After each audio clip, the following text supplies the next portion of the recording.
যে অমন নাক টেনে টেনে করছে বা কি?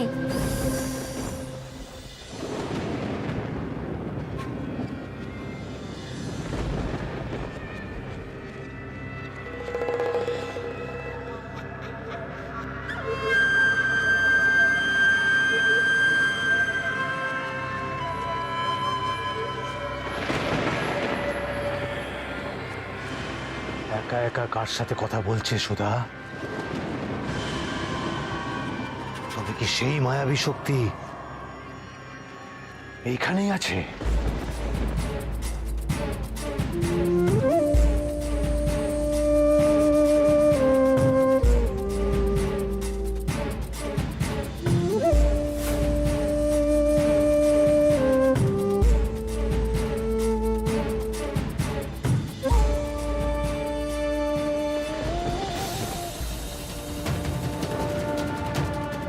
কি হয়েছে বুড়িমা?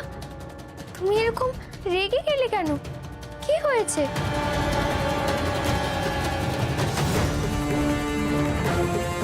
কে এই বুড়ি যাকে খালি চোখে দেখা যায় না? তোর এত বড় সাহস, একবারে ঘরে ঢুকে চলে এসেছিস? দাঁড়া দাঁড়া, আমি তোকে দেখাচ্ছি মজা, দাঁড়া। কে ঢুকে পড়েছে? কাউকেই তো দেখছি না। কার সাহস? কি হয়েছে মা, বলো। কি বলছো তুমি?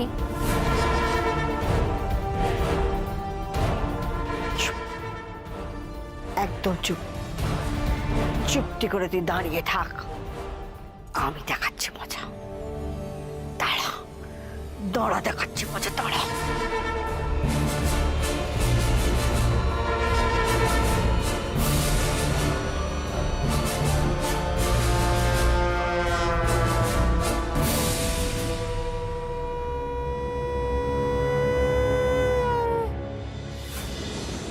সর্বনাশ! এই যে মা ষষ্ঠী,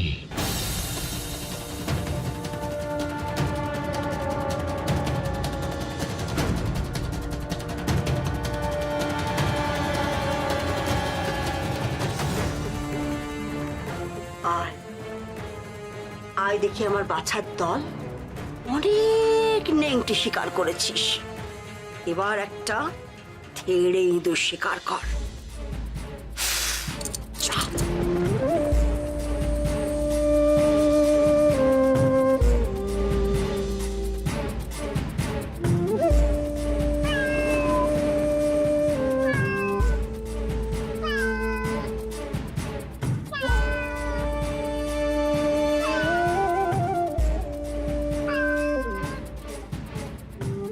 সর্বনাশ!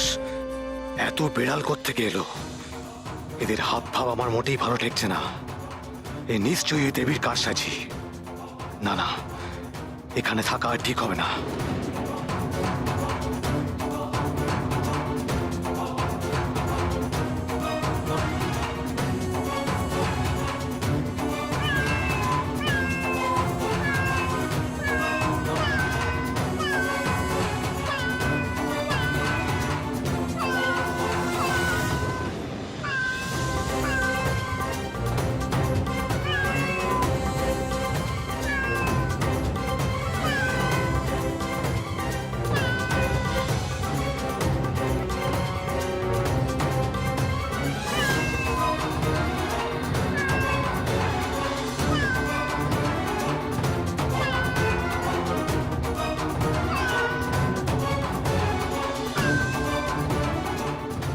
আশ্চর্য, এদের উপর তো আমার কোনো জাদুই কাজ করছে না। না না, এদের সাথে বিবাদে গিয়ে কাজ নেই। ভালোই ভালো প্রাণ নিয়ে ফিরতে পারলে বাঁচি। ওহে ওহে মাসি মেশোর দল, তোমরা দেখছি বাঘের থেকেও ভয়ঙ্কর হয়ে উঠেছ। দয়া করে আমাকে তোমরা ছেড়ে দাও। আমি তোমাদের কথা দিচ্ছি, মাছের বুড়ো দিব্যি আমি আর কখনো এখানে আসবো না। আমি কথা দিচ্ছি তোমাদের।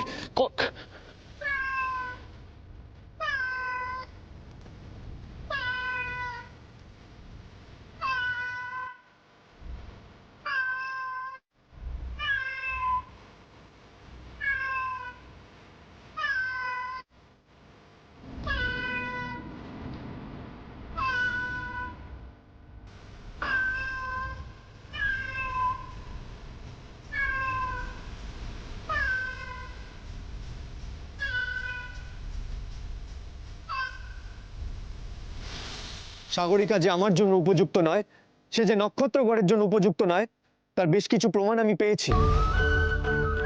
বড় মা, আমি তোমার সময় মতন সব বলবো, কিন্তু তার আগে আমাকে অনুমতি দাও বড় মা। আমাকে এক্ষুনি সুধার কাছে যেতে হবে। সুধার বড় বিপদ। বিপদ? কিসের বিপদ? আমি তোমায় সব বলবো বড় মা, কিন্তু এই মুহূর্তে আমি তোমায় সব খুলে বলতে পারবো না। আমার হাতে সেই সময় নেই। তুমি আমাকে দয়া করে অনুমতি দাও, অনুমতি দাও। আমাকে এক্ষুনি মহুলতলি যেতে হবে। এই অনুমতি আমি তোমায় দিতে পারবো না কুমার। তোমার সুধার কাছে যাওয়া হবে না। কেন যাওয়া হবে না? কি দোষ করেছে সুধা? আমি তো তোমাদের বারবার বলার চেষ্টা করেছিলাম যে আমি সুধাকে বিয়ে করেছি। ওই আমার যোগ্য স্ত্রী বড় মা। এই কথা আমি তোমাদের বহুবার বলতে চেয়েছি, কিন্তু তোমরা কেউ আমার কোনো কথা শোনোনি। বাধ্য করেছো আমাকে, বাধ্য করেছো সুধাকে ত্যাগ করতে। কিন্তু তারপরও কিন্তু সুধা আমার প্রাণ বাঁচিয়েছে। নিজের জীবন বিপন্ন করে ও আমার প্রাণ বাঁচিয়েছে। ওর কাছে যে আমার অনেক ঋণ বড় মা। সারা জীবন আমি ওর কাছে ঋণী হয়ে থাকলাম। তারপরও তোমরা সুধাকে শাস্তি দিয়েছো। আমায় রাজধর্ম পালনের কথা বলে সাগরিকাকে বিয়ে করতে বাধ্য করেছো। আমি শুনেছি তোমাদের কথা, পালন করেছি রাজধর্ম। কিন্তু আজ যখন সুধার এত বড় বিপদ, তখনও আমি তাকে সাহায্য করতে পারবো না। সুধাকে রক্ষা করা আমার কর্তব্য বড় মা। তোমাদের রাজধর্ম কি আমাকে সেই কর্তব্যটুকুও পালন করতে দেবে না?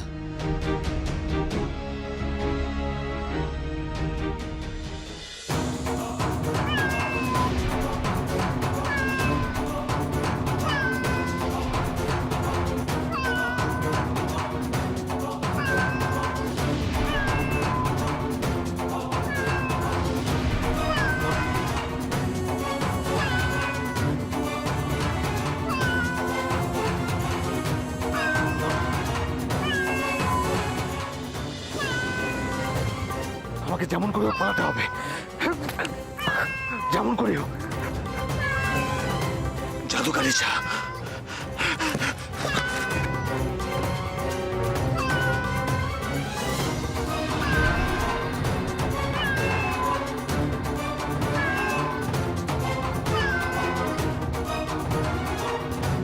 জাদুকারি চা, আমাকে এক্ষুনি নক্ষত্রগড়ের রাজবাড়িতে নিয়ে চলো, এক্ষুনি।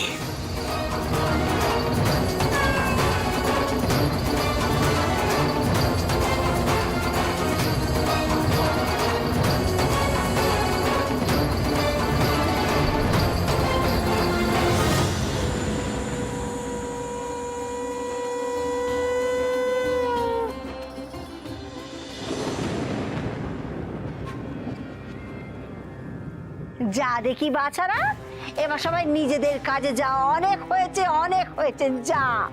শান্ত হ বাছারা, শান্ত হ। যা ভয় তোরা দেখিয়েছিস, ওরা আর এমুখ হবে নে।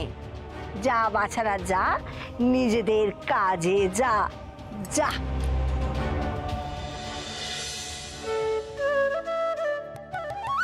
তবে হ্যাঁ, আবার আবার যদি আমার মেয়ের ক্ষতি করার চেষ্টা করিস, তাহলে তার ফল ভালো হবে না, ভালো হবে না। এমন করে বলো না কুমার। তোমাকে সুধার কাছে যেতে আটকানোয় আমার কোনো স্বার্থ নেই। আমি নিজের স্বার্থে তোমাকে আটকাচ্ছি না, আমি এই নক্ষত্রগড়ের স্বার্থে তোমাকে আটকাচ্ছি। রাজার আদেশ, তুমি সুধার সাথে দেখা করতে পারবে না। সে কথা জানার পরও তোমাকে যেতে দিই কি করে কুমার?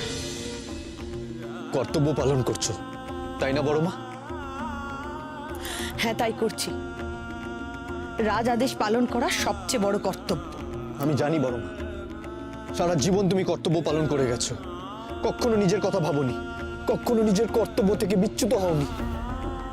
নক্ষত্রগড়ের বংশ রক্ষার খাতিরে তুমি দ্বিতীয়বার বাবার বিবাহ দিয়েছো, নিজের বুকে পাথর চাপিয়েছো, তবু এক ফোঁটা চোখের জল ফেলোনি তুমি। এসব কথা থাক কুমার। না বড় মা, আজ আমায় বলতে দাও।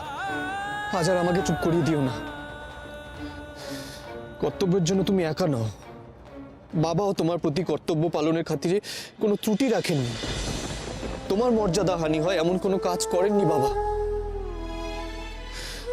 সবাই জানে কোন রাজ্যে যখন কোনো রাজা দ্বিতীয়বার বিবাহ করে সেই ছোট রানী সবচেয়ে বেশি মর্যাদা পায়। হ্যাঁ বড় মা, তোমাদের থেকেই তো আমি শিখেছি, তোমাকে, মাকে, বাবাকে দেখেই আমি শিখেছি যে সন্তানের বাবা মা এরকম কর্তব্য পরায়ণ, সেই সন্তান যদি কর্তব্য বিমুখ হয় তাহলে কি সেটা তার মা বাবার জন্য সম্মানজনক? কি বলতে চাইছো কুমার তুমি?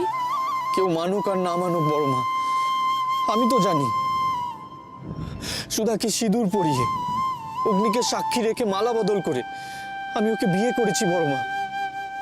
ও আমার স্ত্রী বড় মা। স্বামী হিসেবে আমার তো কিছু দায়িত্ব আছে, কিছু কর্তব্য আছে।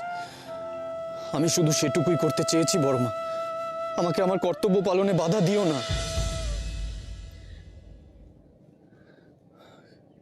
কি ভাবছো বড় মা?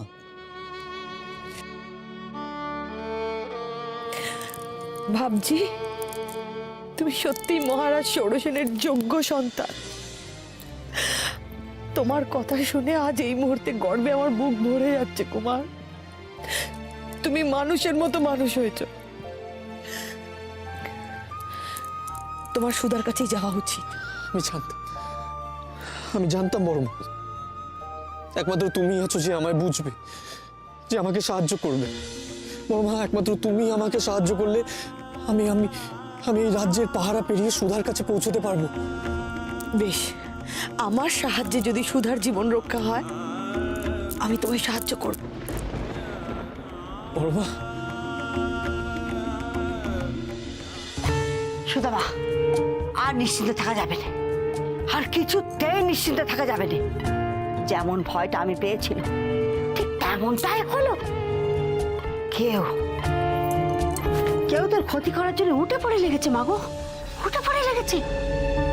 যে মানুষ এসছিল সে সহজ মানুষ নয়, তার অনেক শক্তি। ভাগ্যিস আমি ঠিক সময় টের পেয়েছিল, তাহলে কি যে হতো। মাগো তোর প্রাণ নিয়ে টানাটানি হতো গো, প্রাণ নিয়ে টানাটানি হতো। তুমি শান্ত হও বুড়িমা, তুমি শান্ত হও। তুমি মিছেই চিন্তা করছো। তুমি চিন্তা করো না বুড়িমা, মরতে আমি ভয় পাই না।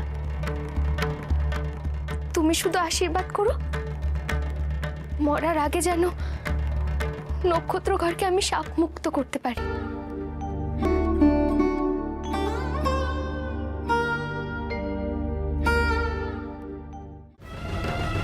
বড় মা, বেরোতে পারবো তো? চিন্তা কি, আমি তো আছি। কে কে এত রাতে কে ওখানে? মহারানী, যুবরাজ?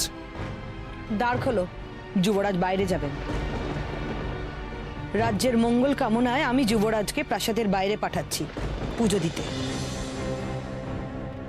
ভোরের আলো ফোটার আগে এই পুজো শেষ করতে হবে, তাই যুবরাজের বাইরে যাওয়া প্রয়োজন আছে। ক্ষমা করবেন মহারানী, যুবরাজের প্রাসাদে বাইরে যাওয়ার হুকুম নেই। এ মহারাজের কড়া নির্দেশ, তা আমরা অমান্য করি কি করে? কিছু ব্যাপারে আদেশ লঙ্ঘন করতেও হয়। এই মুহূর্তে যুবরাজের প্রাসাদের বাইরে যাওয়াটা প্রয়োজন। অপ্রয়োজনীয় কথা বলে দেরি করিয়ে দিও না।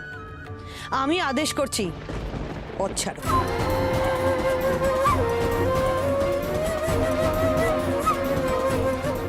বড় মা, তুমি আমার পাশে না থাকলে আজ আমি এই প্রাসাদের বাইরে বেরোতে পারতাম না। মা ছেলের পাশে থাকবে না তা কি করে হয়?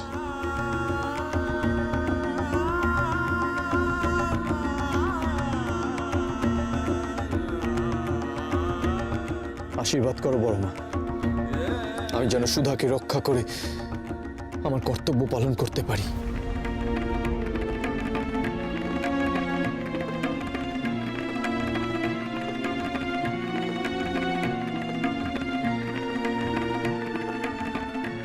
সাবধানে যেও কুমার, আর তাড়াতাড়ি ফিরো। আমি তোমার পথ চেয়ে থাকবো বাবা।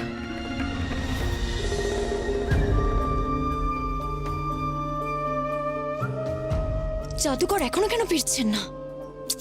এত সময় কেন লাগছে? তার মানে কি সুধাকে উনি নিকেশ করতে পেরেছেন। সেই জন্যই ওনার এত সময় লাগছে।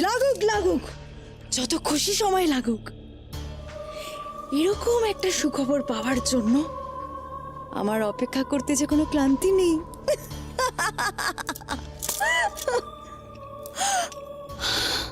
এই তো উনি আসছেন।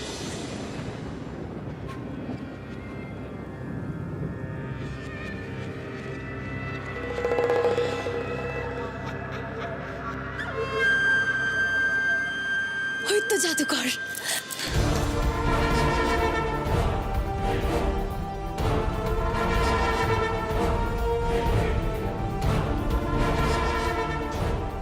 সামান্য একটা গায়ের মেয়েকে মারতে গিয়ে নিজেই আহত হয়ে ফিরে এলেন জাদু শ্রেষ্ঠ জলধর।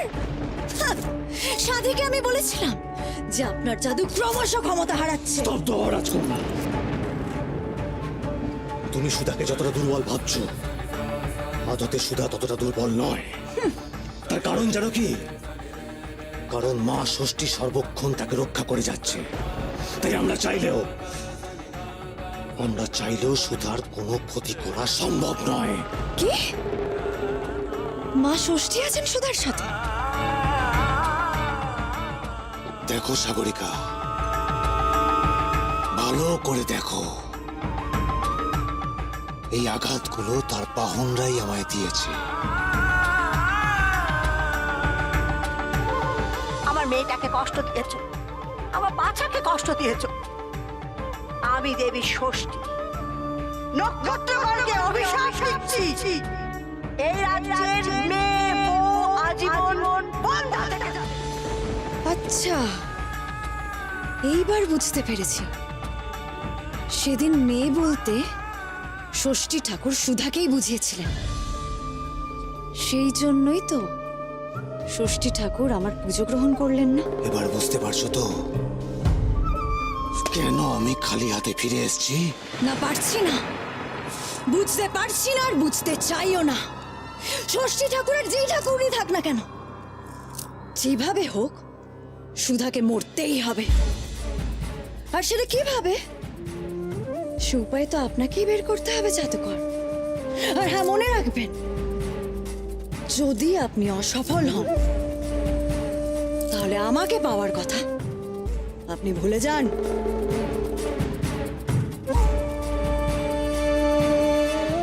তোমাকে পাওয়ার জন্য আমি 7 সমুদ্র 13 নদী এক করতে পারি সাগরিকা। আর তার জন্য যদি সুধাকে শেষ করে দিতে হয়, তাহলে তো সুধাকে মরতেই হবে।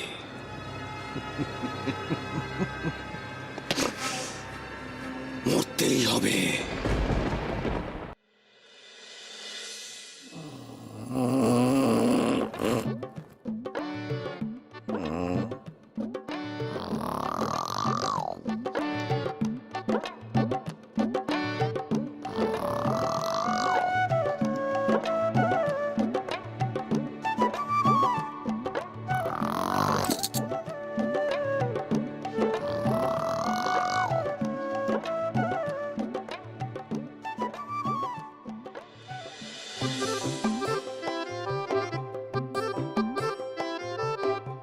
কি হয়েছে কি বাছা? একটু ঘুমোতে দে না মা গো, একটু ঘুমো, একটু ঘুমো।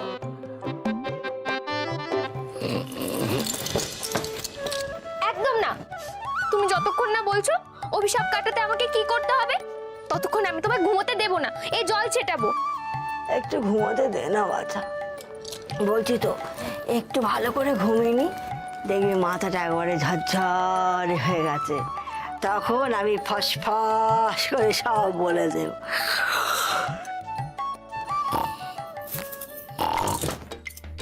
আমার সাথে চালাকি করো না তো বুড়িমা। আমি সব জানি। তুমি একবার ঘুমালে আর উঠবে না। তাই জন্যই বলছি, আগে সবটা বলে দাও, তারপর ঘুমিয়ে। ওই তো পেটে ধরলে মা, নইলে কার ছা। কি বললে তুমি? এইটাই তো ধাঁধা।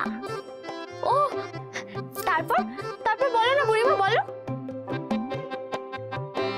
তারপর তারপর মনে পড়ছে না বাছা, কিন্তু আমাকে একটু ঘুমোতে দে, ঘুমোলেই দেখবি মাথা সব পরিষ্কার হয়ে যাবে, তারপর সব বলতে পারবে। দূর। সুধা,